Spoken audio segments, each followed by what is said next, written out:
함께 하나님 말씀 보겠습니다. 오늘 우리에게 주신 말씀은 고린도전서 1장 26절에서 31절 말씀입니다.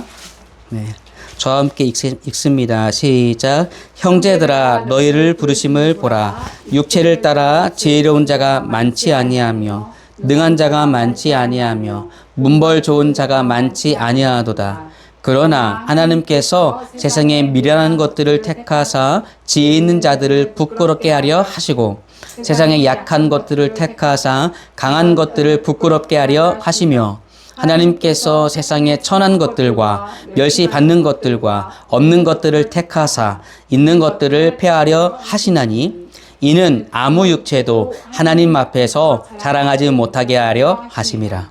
너희는 하나님으로부터 나서 그리스도 예수 안에 있고 예수는 하나님으로부터 나와서 우리에게 지혜와 의로움과 거룩함과 구원함이 되셨으니 기록된 바 자랑하는 자는 주 안에서 자랑하라 함과 같게 하려 함이라. 아멘. 자, 오늘 설교 제목 한번 따라해 보겠습니다. 하나님은 누구에게 은혜를 베푸실까요? 하나님은 누구에게 은혜를 베푸실까요? 자, 그렇습니다. 설교 제목대로 정말 하나님은 누구에게 오늘 은혜를 베푸실까? 그에 대해서 명확하게 아시고 하나님의 은혜를 매일 공급받는 저와 여러분 되시길 예수님의 이름으로 축복합니다. 자, 하나님은 누구에게 은혜를 베푸실까요? 생각해 보신 적이 있으세요? 성경은 뭐라고 얘기하냐면 너가 그 모양이라서 하나님의 은혜를 입는 거다라고 말하고 있습니다. 무슨 말이냐? 자, 이 그 근거를 우리가 함께 찾아가면서 알아보기를 원하는데, 자, 오늘 자 계속 우리 고린도전서를 나가고 있죠. 오늘 본문을 보니까 바울은 하나님께서 어떠한 사람들을 성도, 거룩하여진 하나님의 은혜를 입어서 구원받은 그런 성도로 부르시는가, 이에 대해서 하나하나 지목하면서 우리에게 보여주고 있어요. 그런데 참 보니까 이 고린도 성도의, 아니 이 교회의 성도들의 이 구성 분포도 보니까 이 사회 구조와 좀 많이 비슷합니다. 흔히 사회 구조가 피라미드 구조라고 하죠. 하층민이 있고 평면이 있고 그리고 이제 상류민이 있습니다. 고린도 교회의 구성원들도 똑같습니다. 예. 고린도 교회에도 이렇게 이제 부자들도 이제 덜어 있었지만 대부분이 노예들, 해방된 자들, 또 수공업자들, 상인들 이런 자유민들로 구성이 되어 있었습니다. 이들은 고린도 사회에서 오늘 바울이 말하는 것처럼 상대적으로 부한 자들, 능한 자들보다 상대적으로 어떠한 자들이냐면 지혜롭지 못한 자, 능력이 없는 자, 그리고 문벌, 즉 학력이나 출생 신분이 좋지 않은 자들로 고린도 교회가 구성되어 있었다, 이 말입니다. 자, 이제 바울은 좀 더 직설적으로 이렇게 얘기합니다. 지혜롭지 못하다, 능력이 없다, 문벌 좋지 않은 자들에 대해서 자 27절, 28절에서 이렇게 얘기하는 걸 볼 수 있습니다. 미련한 것들, 약한 것들, 천한 것들과 멸시받는 것들과 없는 것들을 택하였다, 이렇게 얘기합니다. 좀 과격한 표현이죠. 특히 여기에 없다라는 의미는 가진 게 없는 그런 뜻이 아니라 아예 존재 자체가 없는 그런 의미를 담고 있어요. 매우 과격한 표현이잖아요. 자, 그러면 바울이 왜 이렇게 과격한 표현을 쓰고 있는가? 이들을 멸시하려고 그러는 것이 아니겠죠. 이것은 역설적인 표현을 쓰고자 함입니다. 바로 이러한 자들을 하나님께서 은혜를 베푸신다.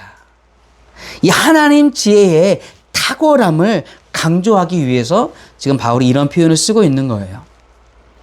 그러면요, 하나님은 누구에게 지금 은혜를 베푸시냐? 이 성경적 원리를 우리가 좀 알아가야 되는데, 바로 다름 아닌 가난한 자.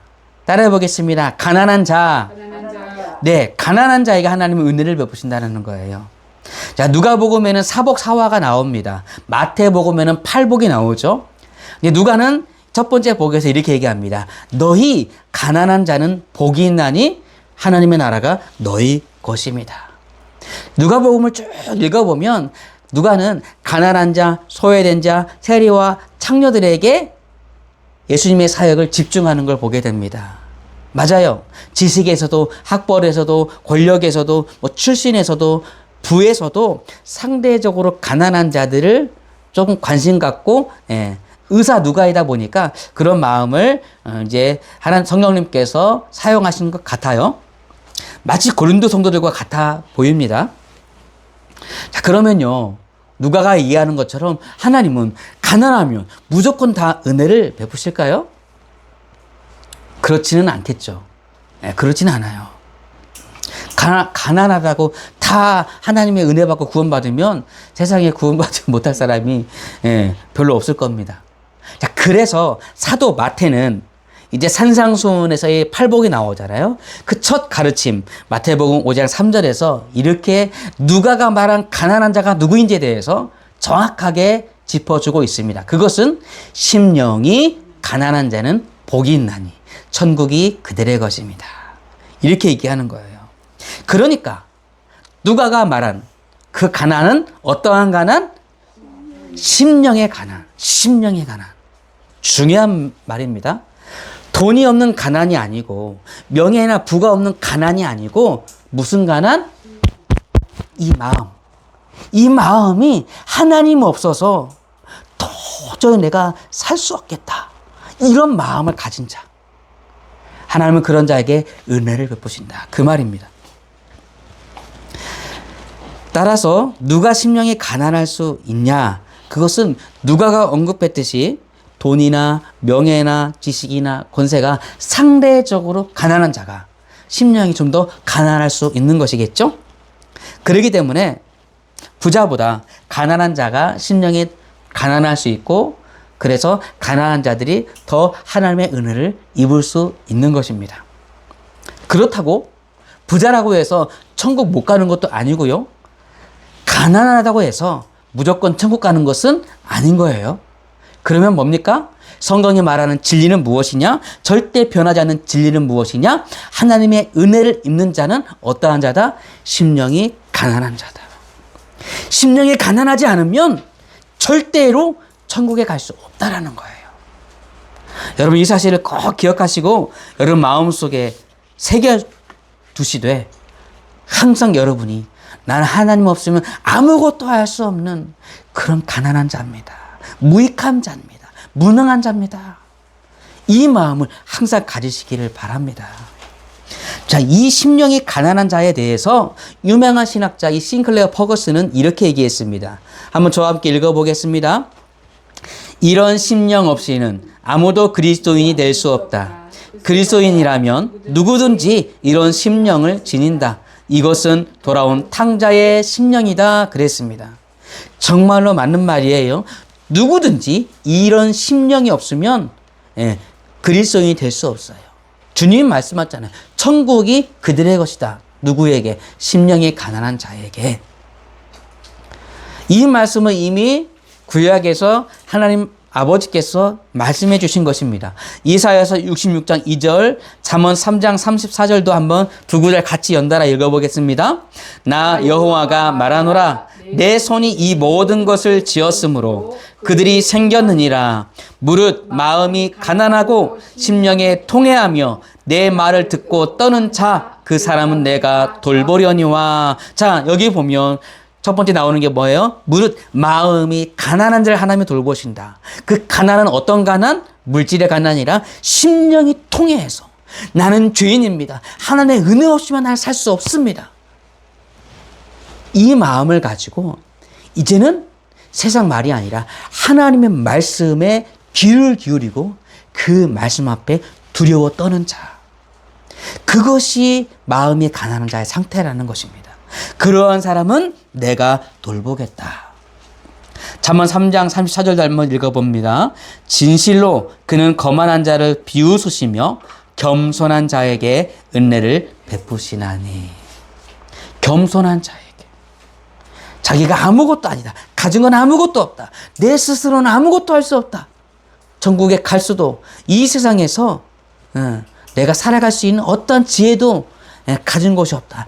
오직 하나님의 은혜만 필요할 뿐이다. 라고 마음속에 확실하게 마음을 두고 있는 자, 그래서 하나님을 찾는 자. 그런 자가 마음이 가난한 자요, 진실로 겸손한 자요, 그런 자에게 하나님의 은혜를 베푸신다라는 거예요. 자, 그런데 오늘 이 고린도 교회를 우리가 보고 있잖아요. 고린도 교회, 바울이 복음을 전해서 그들이 말씀을 듣고 죄를 회개하고 예수 그리스도를 믿음으로 구원받은 고린도 성도들이에요. 그래서 고린도 전서 1장 1, 2절에서 보면 뭐라고 얘기했습니까? 거룩하여지고 성도라 부름받은 너희라고 말하지 않았습니까? 그러니까 지금 구원받은 고린도 성도들에게 지금 얘기하고 있는데 무슨 말을 하는 거예요? 너희들이 마음이 가난했기 때문에 이 바울의 설교를 듣고 복음을 받아들여서 구원을 받은 것 아니냐. 하나님이 바로 너희들을 부른 것 아니냐. 바울이 지금 이것을 지목하고 있는 것입니다. 그래서 바울이 26절에서 형제들아 너희를 부르심을 봐라. 생각해봐라 그 말이에요. 곰곰이 되짚어봐라 그 말이에요. 너희들이 어떻게 이 하나님의 은혜를 입을 수 있었는지. 유명한 말이 있죠. 너 자신을 알라. 소크라테스의 말인데 참 이런 명언처럼 다 까놓고 지금 바울이 얘기하고자 하는 거예요. 너의 자신들을 좀 봐라. 본래 너희들은 하나님의 은총을 입을 수 없는 이방인들이요. 하나님을 알 수 있는 길이 없는 오직 세상에 속해서 세상의 멸망의 길을 가고 있던 너희들 아니었냐.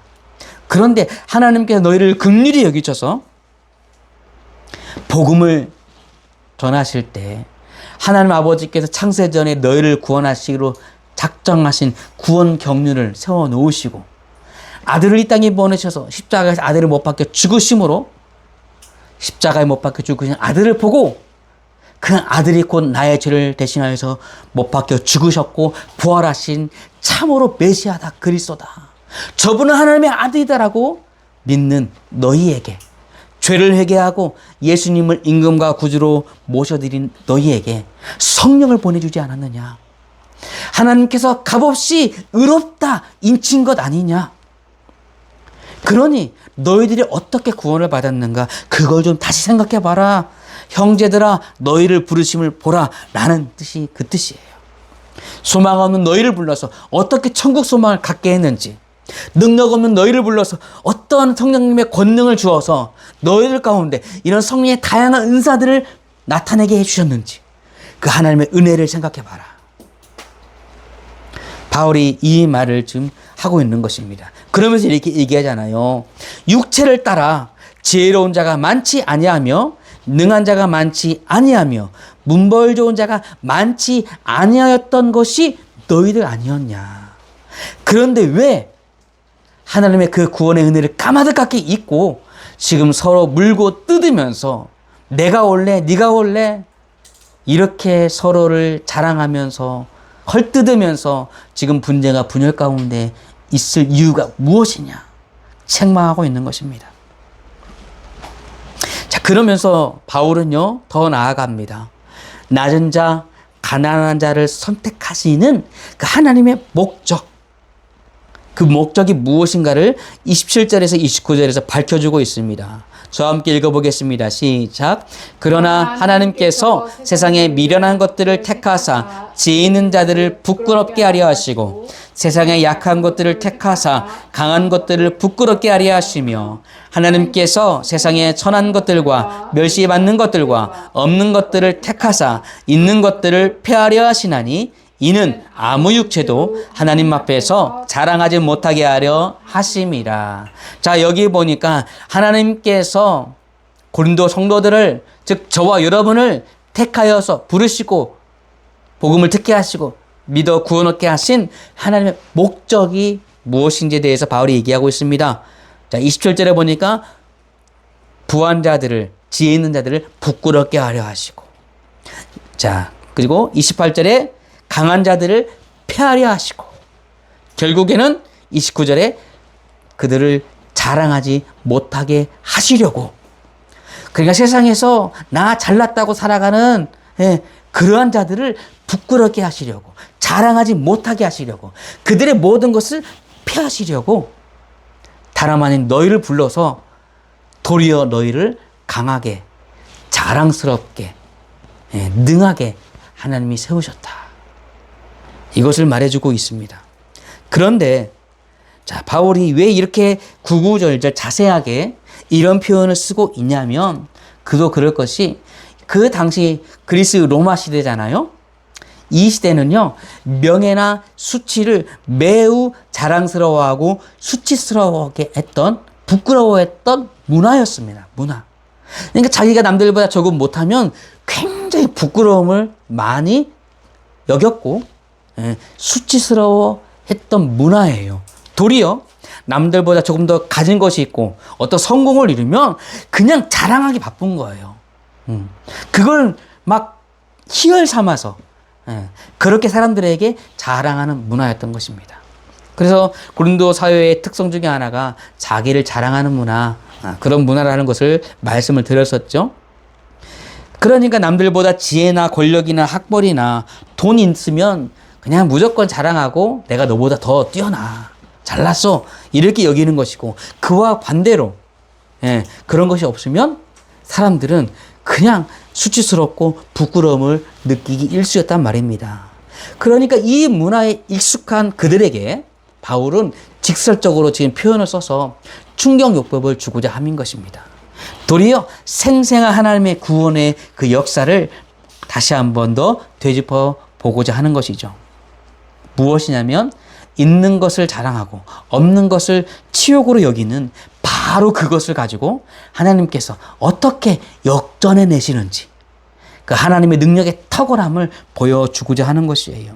그래서 바울은 지난주에 살펴봤던 25절에도 이렇게 얘기했잖아요. 하나님의 어리석음이 사람보다 지혜롭고 하나님의 약하심이 사람보다 강하니라는 이런 역설적인 표현을 쓰는 이유가 그런 거예요. 자, 오늘 여기에도 그 하나님의 지혜가 어떻게 세상의 지혜를 압도하는지를 보여주고 있습니다.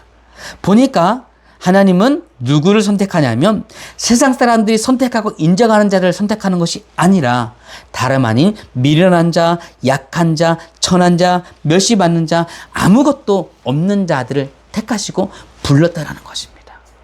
그리고는 하나님의 지혜요, 비밀이요, 능력인 예수 그리스도의 십자가 복음을 듣게 하는 거예요. 그리고는 그들의 마음을 불러일으키는 것입니다. 믿음을 갖게 하고 구원을 주시는 거죠. 왜요? 거기에는 철저한 하나님의 목적이 있기 때문에. 어떤 목적? 지금 현재 자신이 지혜 있다, 능력이 있다라는 말하는 자들을 부끄럽게 하려 하시려고, 있는 것들을 폐하려 하시려고, 또 아무 육체도 하나님 앞에서는 자랑할 것이 하나도 없음을 드러내 보이시려고 하나님이 그렇게 하신다라는 것입니다. 이에 대해서 백석대 홍인규 교수는 이렇게 얘기합니다. 이것은 종말론적인 뒤집음인데 하나님의 특징적인 행위다, 이렇게 얘기합니다. 그래서 이 땅에 종말을 가져오신, 이제 이 새로운 나라, 하나님의 나라를 가져오신 예수 그리스도의 잉태를 하나님으로부터 계시를 받고 마리아가, 예수님의 어머니 마리아가 이제 노래를, 찬양을 하는 것이 누가복음 1장 52, 53절에 이렇게 나옵니다. 함께 읽어보겠습니다. 권세 있는 자를 그 위에서 내리치셨으며 비천한 자를 높이셨고 줄이는 자를 좋은 것으로 배불리셨으며 부자는 빈손으로 보내셨도다. 아멘. 예, 이 역전의 하나님을 찬양하는 거예요. 마태복음 21장 31절도 이렇게 이야기합니다. 내가 진실로 너희에게 이르노니 세리들과 창녀들이 너희보다 먼저 하나님의 나라에 들어가리라. 바로 아무것도 없는 자들이 상대적으로 부한 자보다 심령의 가난함을 느낄 수 있고, 그들에게 복음이 들어갈 때 그들의 심령이 하나님을 구하고 찾게 만들기 때문에 부한 자들보다 먼저 하나님의 나라에 들어간다. 예수님이 그 역전시키시는, 그죠? 그 진리를 말씀해 주고 있는 것입니다. 자, 이렇게 세상 사람들이 목숨 걸고 추구하고 있는 그것이, 최고의 명예와 가치로 여겼던 그것이 결국에는 어떻게 되는 거예요? 하나님 앞에서는 아무것도 아닌 거죠. 그냥 폐기처분한 쓰레기밖에 안 되는 겁니다. 바로 이러한 역전의 진리를 하나님이 드러내기 위해서 가난한 자들을 사용하신다라는 거예요. 다름 아닌 저와 여러분을 이렇게 하나님의 자녀로 높이신다는 거예요. 그러니 우리가 어떠한 구원을 받은 자들입니까?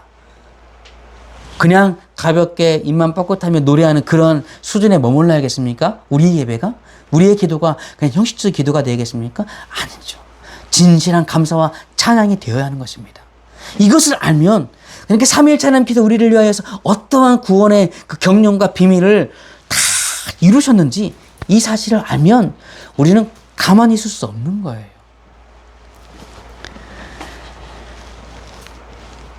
그런데 보면요, 고린도 사회나 현재 우리네 사회나 참 똑같은 이치가 뭐냐. 세상에 정해놓은 이치와 그리고 같이 기준을 가지고 우리도 똑같이 판단하고 세상을 바라보면서 우리 그리스도인들이 하나님께 주신 것들을 누리지 못하고 여전히 세상 사람들이 부러워하는 그것들을 자랑하는 그것들을 우리도 동경하고 있다는 것입니다. 그래서 그리스도인들이 나보다 잘난 사람들 보면 아이고 부러워 하는 거죠. 그들을 쉽게 동경하는 것입니다. 어떤 사람이 어떻게 해서 뭐 돈을 크게 벌었대 성공했다 하면 그 방법 그 길을 따라가고 싶은 마음이 드는 거예요. 여러분 사람들은 높은 사회적 지위에 오르기를 열망하잖아요. 그런데 문제는 그 열망이 우리 그리스도인들조차도 매료되어서 쉽게 세상 유혹에 넘어가 버린다라는 거예요. 그래서 하나님의 방법은 없어요.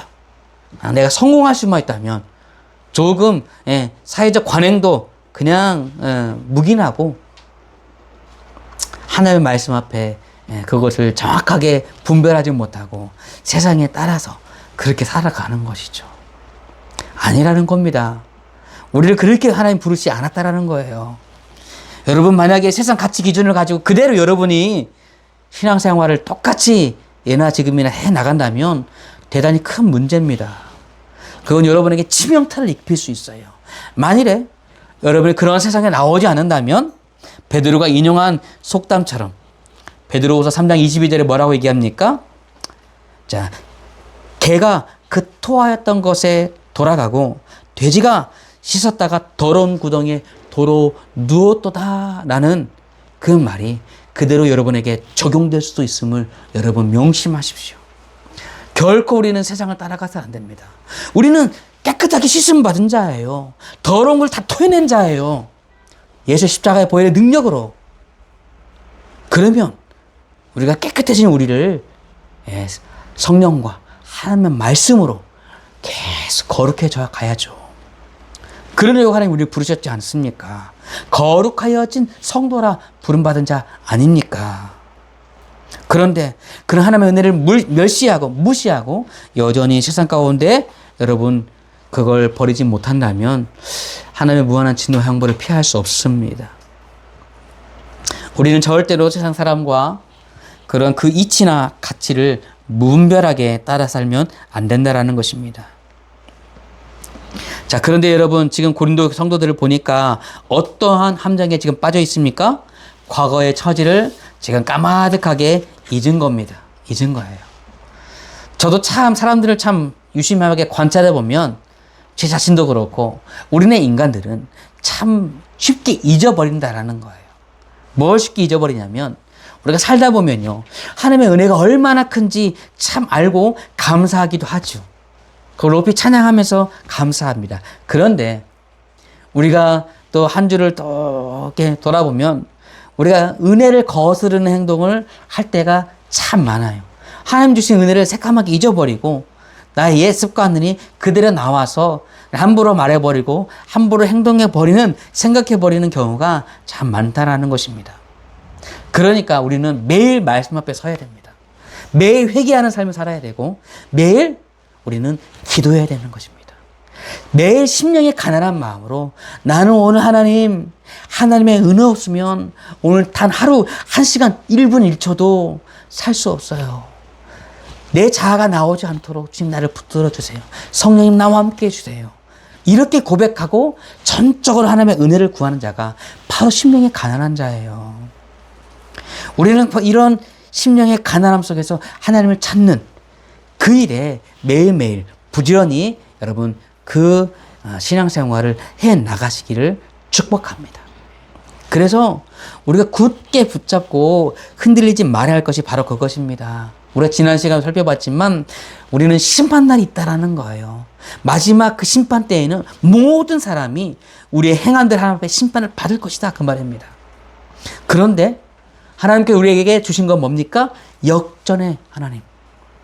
우리는 심판날에 우리가 하나님의 형벌 받지 않을 수 있는 그 이유, 그 능력 어디에 있다고요?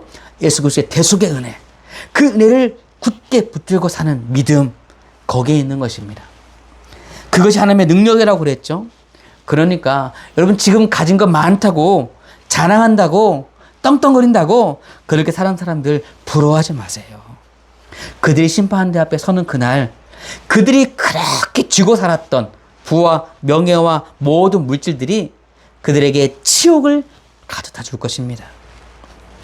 그 지식과 지혜, 그 권력, 그 학벌과 그 신분, 결국 그날에 하나님 앞에 심판대 앞에 서는 그날에 그들에게 아무것도 아닌 쓰레기에 불과하다는 것을 그들은 그때 알게 될 거예요. 자신들이 자랑 삼았던 그것이 다름 아닌 자기들에게 결국에는 수치를 주고 모욕을 주는 것이라는 것을 그들이 알고 하나님의 심판을 피할 수 없을 것입니다. 이것이 진리이고 이것이 우리가 깨어있는 삶을 사는 자들에게 주어지는 영적 시야인 것입니다. 따라서 우리는 그 멸망의 길에서 돌아서시기를 축복합니다. 그래서 지금 조금 못해도 세상보다 조금 못해도 결코 여러분은 부족하거나 못난 것이 아니라는 사실을 여러분 기억하십시오. 우리는 세상을 부러워할 것이 전혀 없습니다. 왜요? 세상의 가치나 논리를 뒤집어 버리시는 하나님의 그 역전의 구원의 은혜가 저 여러분에게 주어졌고 주어질 것이기 때문입니다. 저 여러분에게 이러한 영적인 시야가 정말 열리시기를 축복합니다. 그래서 비록 우리는 물질과 명예와 세상의 것들이 없다 할지라도 나에게는 모든 것을 가진 자다. 바울의 시야처럼 우리는 모든 것을 가진 자다. 라는 영적 시야가 열리시기를 축복합니다.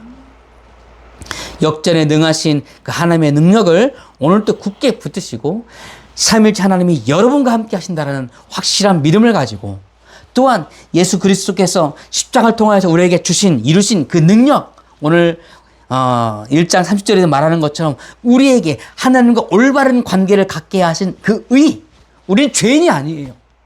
우리 죄를 회개하고 대속의 은혜를 믿는 사람은 더 이상 죄인이 아닙니다. 하나님 앞에 의롭다 인정받은 의인인 것입니다. 하나님의 거룩을 우리에게 입혀주셨습니다. 우리는 의로운 자일 뿐만 아니라 거룩한 자가 된 것입니다. 깨끗해졌습니다. 그러면 그 거룩을 계속해서 유지하기 위한 그 성화의 삶을 살면 되는 것입니다. 우리에게는 구원받았고 구원을 우리가 이렇게 성화의 삶을 통하여서 구원을 이루어가고 있고 우리에게 역전을 이루시는 궁극적 구원의 날, 그날이 있잖아요. 그날은 우리는 완전한 죄로부터 해방되어지고 죽음으로부터 해방되어지고 마귀의 모든 권세로부터 해방되어져서 주님과 함께 영원한 삶을 살게 될 것이에요. 그 완전한 구원, 온전한 구원을 우리에게 예배해 놓으시는 우리 하나님의 그 은혜를 우리가 입은 자들 아닙니까? 이 사람들의, 세상 사람들의 기대와 예상을, 논리를 뒤집는 역전의 하나님의 행위가 이미 우리에게 주어진 자들입니다. 우리는 성령 안에서 의로워졌고 거룩해졌고 구원을 받았습니다. 그러면 더욱더 우리가 이것을 놓고 의로운 삶, 거룩한 삶, 구원받은 성도답게 살아가는 것, 이것이 예수 그리스도의 십자가 대속을 믿는 자들의 삶이다, 이 말입니다. 바울이 그걸 말해주고 있는 것입니다. 하나님께서 베푸신 그 능력이 무엇인지에 대해서 바울이 30절에 그렇게 말해주고 있는 것 아니겠습니까? 예수 그리스도가 우리에게 뭐가 됐다고요? 지혜와 의로움과 거룩함과 구원함이 되셨다. 말씀해주고 있는 거 아니겠습니까? 여러분, 이거 정말로 중요합니다. 우리 예수 믿는 성도가 이 음란하고 악한 이 세상을 살아갈 때 바로 예수 그리스도가 우리에게 지혜와 의로움과 거룩함과 구원함이 되셨다. 이것은 그냥 문자적인 말이 아니에요. 신학적인 어떤 해석하는 그런 게 아니에요. 다름 아닌 여러분에게, 저와 여러분에게 실제적인 능력이 된 것입니다. 믿으시길 바랍니다. 나 의로워진 자다. 하나님의 거룩한 자다. 구원받은 자다. 하나님의 지혜가 내게 있다. 이 믿으시라는 것입니다. 하나님이 주신 것입니다. 주면 받으세요. 받으시면 여러분의 것입니다. 능력이 나타납니다. 이것은 중요한 능력인 것이고 사실인 것이고 중요한 우리 신앙적인 개념이기 때문에 여러분 이것을 믿음으로 받으시고 누리시기를 바랍니다.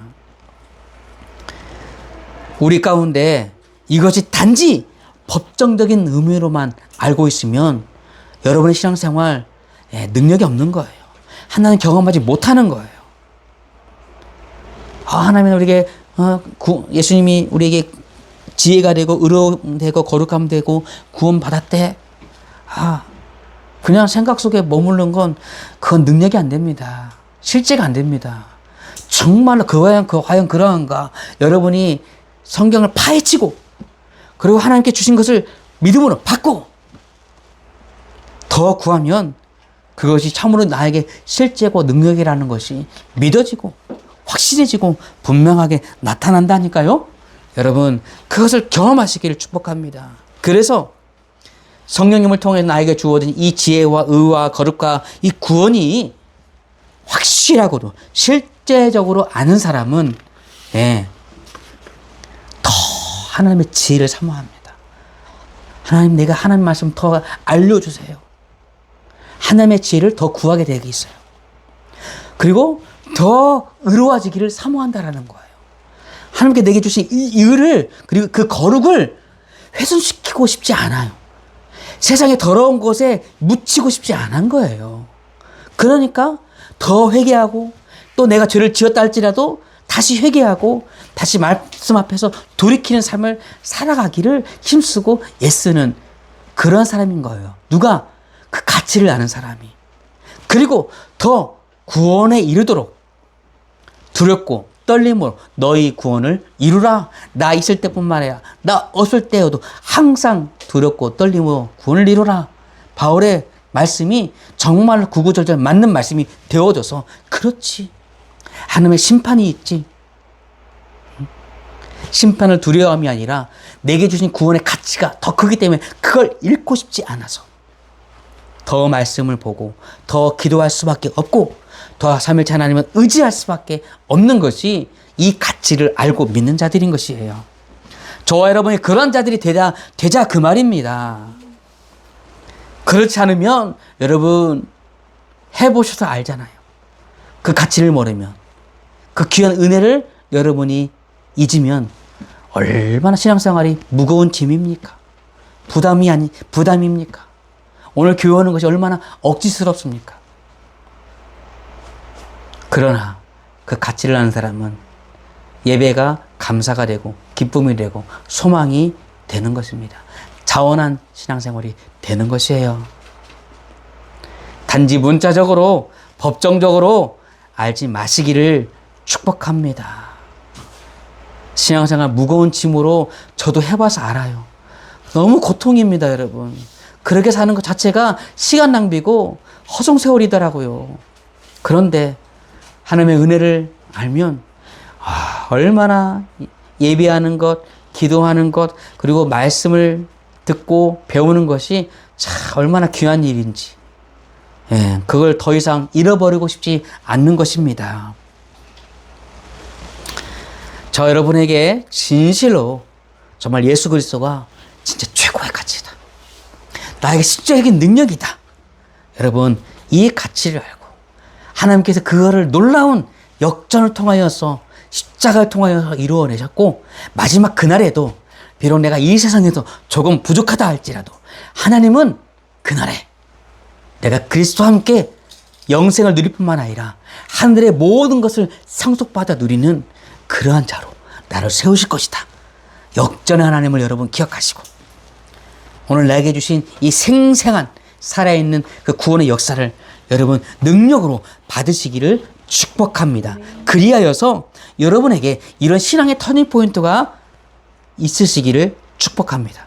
무엇이냐면 여러분 기도 생활 하라고 하는데 여러분 기도가 무거운 짐이 아니라 그 가치를 알기 때문에 그걸 놓고 싶지 않고 하나님을 더 알고 싶어서 기도가 하고 싶어지는 신앙. 그죠? 예배를, 이 주일 예배를 빨리 드리고 내가 빨리 이 주일을 지키고 이 의무감에서 벗어나야지 하는 마음이 아니라 정말 하나님을 알고 싶고 하나님은 실제적이고 우리 안에 영으로 계시지만 만물 주관하고 계시는 하나님이기 때문에 우리 구원의 능력이기 때문에 그 하나님을 정말 마음을 다해서 예배하고 싶고 나 혼자가 아니라 함께 믿음의 공동체를 이룬 교회 안에서 함께 한 목소리로 주님을 찬양하고 싶어지는 그분의 이름을 높여들고 싶은 그런 진정한 예배. 또 뭡니까? 말씀을 억지로 분량을 채우기 위해서 읽는 것이 아니라 정말 살아계신 하나님을 내가 알고 싶어서 그렇죠? 그 깊은 구원의 내막들을 알아가고 싶어서 그렇게 하나님의 말씀을 읽는 하나님의 말씀을 듣는 그런 말씀. 내가 진짜 집사, 권사, 장로만 아니면 진짜 내가 참는다. 이게 아니라 여러분 손해본다 생각하지 마시고 주님을 내가 실망시켜드리고 싶지 않아서 내 안에 주어진 이 의와 거룩을 훼손시키고 싶지 않아서 나를 무한한 진노 형벌에서 구원해 내셨는데 내가 이건 못 참아? 기꺼이 주님 내가 용서합니다. 기꺼이 내가 손해봅니다. 그죠? 내게 주신 이 거룩을 내가 깨고 싶지 않습니다. 그래서 남을 기꺼이 용서하고 용납하고 손해보고 도리어 그들을 긍휼히 여길 줄 아는 그것이 신앙이죠. 그것이 하나님께 우리에게 요구하시는 참다운 그리스도의 삶인 것입니다. 누가요? 다나마는 이 십자가의 복음의 비밀을 발견한 성도가 그러한 가치를 추구하면서 살아갈 수 있단 말입니다. 세상 사람들이 알아주지 않아도 지금 나를 항상 보고 계시는 그 하나님 앞에서 내가 코람데오의 삶을 살아간다. 이게 십자가의 도와 삼위일체 하나님의 구원의 그 경륜과 가치를 경험한 사람, 그런 사람들의 삶의 자세인 것입니다. 나에게 주어진 그 의와 거룩과 구원을 참으로 소홀히 여기지 않고요. 것으로 알고 지켜나가는 것. 그것이 바로 십자가의 은혜를 깨달은 지혜. 그것이 지혜라는 거예요. 그것이 신앙생활 살아가는 지혜라는 거예요. 그렇게 살아가는 사람이 참으로 지혜로운 자인 것입니다. 따라서 하나님과 올바른 관계를 맺은 의로운 자가 된 저와 여러분은 이 죄된 삶을 버리고 의인된 삶을 살아가야 되는 것이에요. 자, 말씀을 한번 읽어봅니다. 에베소 4장에서 우리에게 이런 도전을 줍니다. 시작. 너희는 유혹의 욕심을 따라 썩어져가는 구습을 따른 옛사람을 벗어버리고 오직 너희의 심령이 새롭게 되어 하나님을 따라 의와 진리의 거룩함으로 지으심을 받은 새 사람을 입으라. 바라기는 의와 거룩함으로 지음받은 새 사람을 항상 입어가시는 저 여러분의 신앙생활 되길 축복합니다. 의로운 자가 되길 원합니다. 네. 두 번째로는 이 죄인에서 의인된 백성으로 구별된 거룩한 성도들 아닙니까? 그런 자들은 이제 하나님께 드려지는 산 제물로서 나의 몸을 드리는 삶을 살아야 되는 것입니다. 말씀 잘 아시겠죠? 로마서 12장 1절 읽어봅시다. 그러므로 형제들아 내가 하나님의 모든 자비하심으로 너희를 권하노니 너희 몸을 하나님이 기뻐하시는 산 제물로 드리라. 이는 너희가 드릴 영적 예배다. 우리 그런 삶을 살아야 되는 것입니다. 자, 세 번째로 뭡니까? 죄와 사망으로부터 구원받았잖아요. 그런 성도는 나 자유 얻었다. 이제 내 마음대로 사는 그런 자가 아니라 구원이라는 건 뭡니까? 나중에 말씀드릴 기회가 있다면 드리겠지만 구원이라는 건 그거예요. 내가 주님의 소유가 됐다. 그 말입니다. 내 인생, 내 것이 아니라는 거예요. 주님의 소유된 자답게 이제 주의 말씀에 순종하며 살아가는 것이 구원받은 성도인 것입니다. 자, 에베소 5장 15, 17절 읽어봅니다. 그런즉 너희가 어떻게 행할지를 자세히 주의하여 지혜 없는 자같이 하지 말고 오직 지혜 있는 자같이 하여 세월을 아끼라. 때가 악하니라. 그러므로 어리석은 자가 되지 말고 오직 주의 뜻이 무엇인가 이해하라. 알아가야 되는 거예요. 그래야 구원받은 자답게 살 수 있는 것입니다. 그렇습니다, 여러분. 참으로 이 십자가의 도가 나에게 진짜 하나님의 능력이다, 지혜임을 알게 된 성도는요, 이 밑빠진 독에 물붓는 어리석은 사람처럼 살지 않아요. 도리어 부르심의 소망이 무엇인지를 확실하게 알아서 하나님의 뜻과 그 영광을 위하여서 자신을 온전히 내어드리며 살아가는 성도인 것입니다. 여러분 기억하십시오. 십자가에 못 박힌 예수 그리스도는 하나님의 지혜의 실현, 즉 하나님 능력의 나타남인 것입니다. 거기에 하나님의 구원의 모든 내막이 다 담겨져 있을 뿐만 아니라 이제 나타난 것이에요. 그래서 사도 바울은 누구보다 이 사실을 알았기 때문에 십자가에 담긴 그 지혜와 의와 거룩과 구원, 그 가치를 알았기 때문에 그가 십자가를 깨닫는 순간 자신의 인생이 완전히 터닝포인트 된 거예요. 그래서 삼위일체 하나님의 구원 역사가, 그 뜻과 역사가 십자가에서 나타났고, 그동안은 자기가 오직 구약의 율법을 믿고 그 율법을 지켜야만 구원을 얻는 줄 알았는데, 그런데 그것이 아니었어요. 그죠? 예수 그리스도를 바라보면서 거기에서 나의 죄가 사해졌음을 믿고 그동안 지은 모든 죄를 철저하게 회개하고, 그리고 대속하신 예수 그리스도를 온전히 믿어서 믿음으로 말미암아, 죄를 회개하고 믿음으로 말미암아 구원을 받는다라는 이 복음을 확실하게 깨달은 것이었습니다. 그렇기 때문에 바울에게서 오직 무엇만 외치는 거예요? 십자가에 못 박혀 죽으시고 부활하신 예수 그리스도, 그분이 하나님의 아들 메시아다. 이것을 전하는 것입니다. 이것을 자랑하는 것입니다. 그래서 바울도 오늘 우리에게 31절에서 이렇게 도전하고 있지 않습니까? 읽어봅니다. 시작. 기록된 바 자랑하는 자는 주 안에서 자랑하라 함과 같게 하려 함이라. 우리에게 이렇게 권고하는 것입니다. 자, 그런데 한국에 나온 유명한 신학자 김세은 교수님이죠. 자, 김세현 교수가 이 구절에 대해서 해석할 때, 자, 이렇게, 우리에게 도전을 줍니다. 한번 읽어보겠습니다. 자랑하는 자는 주 안에서 자랑하라는 오역입니다. 자, 오역, 잘못된 해석이다. 그 말이에요. 제대로 의미가 전달되지 않은 해석이었다. 그럼 어떻게 해야 되느냐? 자랑하는 자는 주를 자랑하도록 하라라고 해야 옳습니다. 선지자 예레미야가 가르쳤듯이 그들에게 구원과 모든 은사를 선물로 주시는 주만을 자랑해야 합니다. 예. 그러니까, 자랑하는 자는 오직 주님만 자랑해라, 이 뜻이에요. 예. 그러니까 주님만을 자랑해야 된다라는 거예요. 이것이 신자의 자랑이다라는 것입니다. 여러분, 주님께서 마태복음 6장 21절에 이렇게 말씀하지 않았습니까? 내 보물이 있는 곳에 내 마음이 있느니라. 여러분은 여러분 마음에 지금 무엇으로 가득 채워져 있습니까? 이 정글 부족민이 원숭이를 사냥하는 고전적인 방법이 이런 겁니다. 네모난 어떤 통이나 또 항아리나 거기에 원숭이 손이만 간신히 들어갈 수 있는 그 조그마한 구멍을 내놓고 거기에다가 원숭이 좋아하는 바나나나 과일들을 딱 놓는대요. 그리고 철망이나 아니면 항아리는 이제 딱 묶어놓고, 그리고는 딱 기다리는 것입니다. 그러면 원숭이들이 냄새를 맡고 와서 항아리에 딱 손을 넣고 먹을 걸 딱 잡아요. 근데 원숭이의 특징이 뭐냐? 자기가 쥐고 있는 것은 절대 안 논대요. 자기 것이라고 생각되는 그 먹을 것은 절대 안 논다라는 거예요. 그러니까 사람들이 오면 어떻게 됩니까? 지혜로운 원숭이라면 이걸 놓고 빨리 빼고 도망가야 되잖아요. 근데 이 먹을 것을 절대 놓지 않은 습성이 있으니까, 쥐고 있으니까 나와요, 안 나와요? 안 나오는 거예요. 계속 빼려고 하는 끙끙대도 안 나와. 그런 결국 사람들에게 잡히는 거예요. 그래서 원숭이를 삼냥한다라는 거예요. 여러분, 우리 그리스도인들이 그럴 수 있다는 거죠.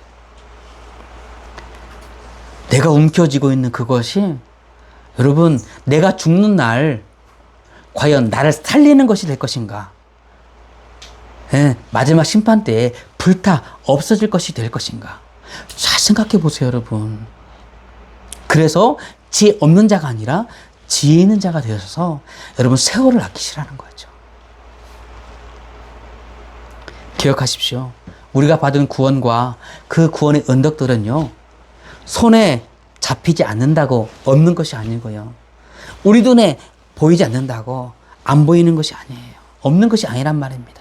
도리어 바울이 말한 것처럼 이 십자가 은혜에 깊이 들어가 보면요, 하나님께서 우리에게 주신 구원의 언덕들, 지혜, 의, 거룩, 그 구원, 이것은 생생하게 보이는 실제, 정말로 있는 것입니다.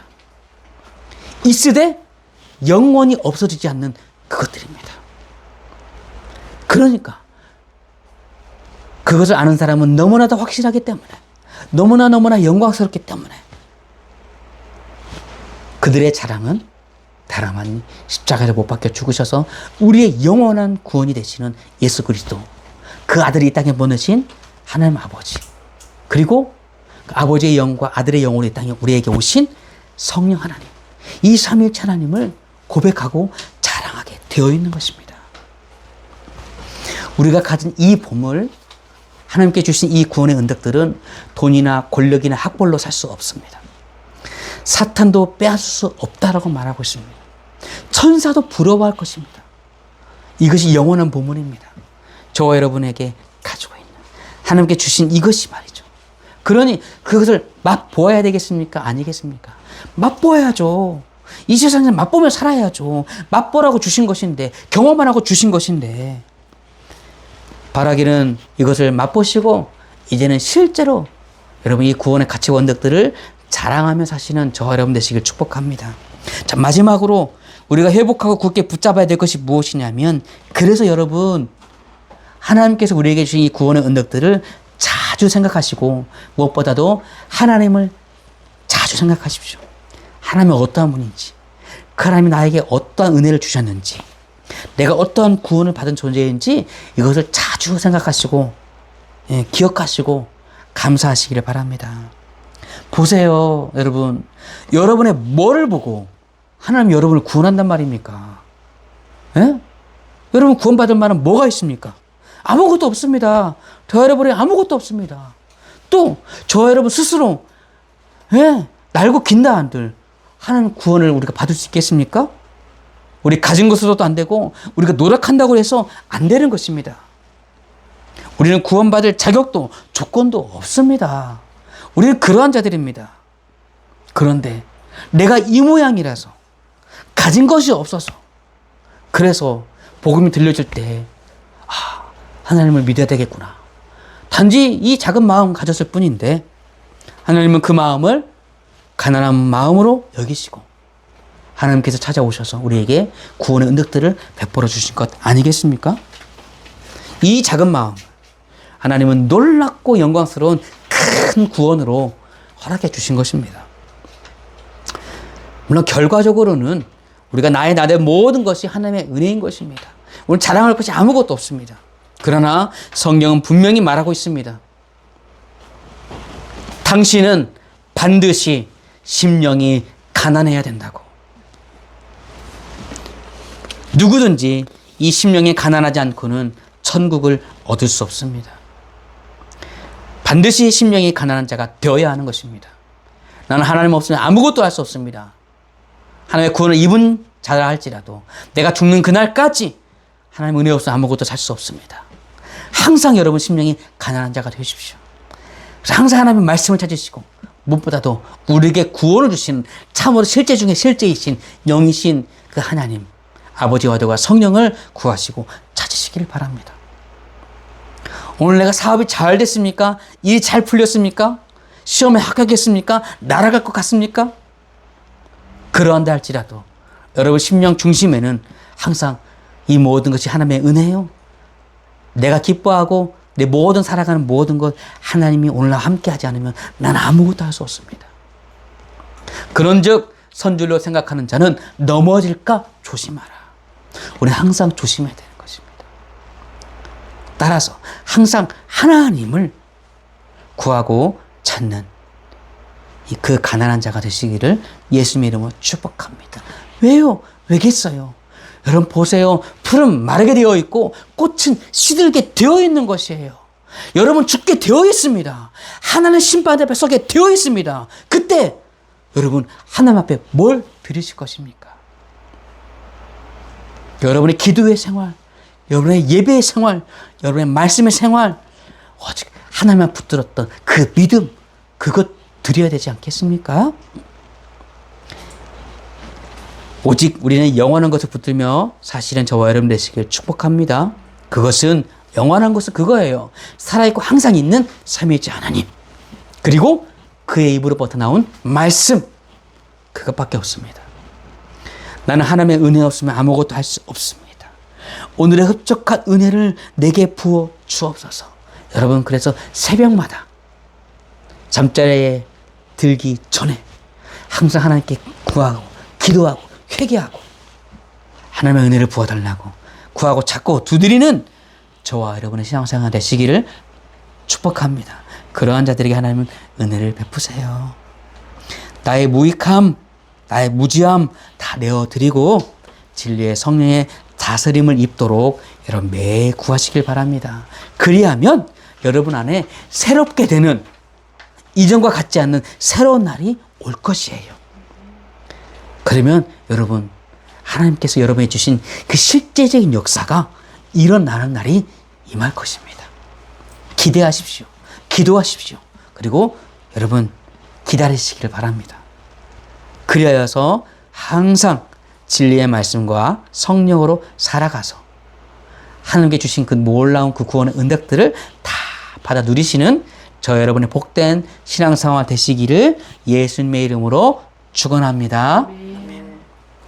거룩하고 보배롭고 존귀하신 아버지 하나님, 아들 예수 그리스도를 이 땅에 보내주셔서 그리스도의 십자가의 대속으로 말미암아 우리에게 주신 그 놀라운 의와 거룩과 구원, 그리고 그것을 알게 하시는 하나님의 지혜, 이 모든 것들을 그리스도 예수 안에서 성령을 통하여서 우리에게 주셔서 감사드립니다. 우리에게 주신 이것들이 단지 관념이 아니고 어떤 신학적 지식이 아니고 성령으로 읽는 이 문자적인 글이 아니라 참으로 내 삶을 변화시키는, 내 안에서 놀라운 하나님의 역사를 이루어내는 능력이라는 것을, 실제라는 것을 이 말씀을 듣는 모든 자들이 경험할 수 있도록 은혜를 베풀어 주시옵소서. 그리하여서 우리가 믿고 바라고 구하는 이 모든 것들이 하나님 중심적인 것들이 되게 하여 주시고 우리에게 주어진 놀라운 구원의 은덕들을 항상 감사하며 살아갈 수 있는 이 모든 권속들 다 되게 하여 주옵소서. 이 은혜로 오늘 하루도 이 한 주도 감사하며 항상 구하고 찾고 두드리는 것이 하나님과 그리고 그의 말씀이 되어서 더욱더 의와 진리와 지식에까지 새롭게 함을 입는 그런 우리 모든 권속들을 할 수 있도록 은혜를 베풀어 주옵소서. 오늘 하루도 나는 하나님의 은혜 없으면 아무것도 할 수 없습니다. 나는 무지하고 무익합니다. 주님만 나의 지혜요 능력이십니다. 삼위일체 하나님을 온전히 구하면서 살아가는 복된 성도들 다 되게 하여 주시옵소서. 이 모든 은혜로 채우사 우리 가운데 능력을 나타낼 것을 믿고 기대하고 구하면서 우리 구주 예수 그리스도의 이름으로 감사하며 축복하며 기도하옵나이다. 아멘.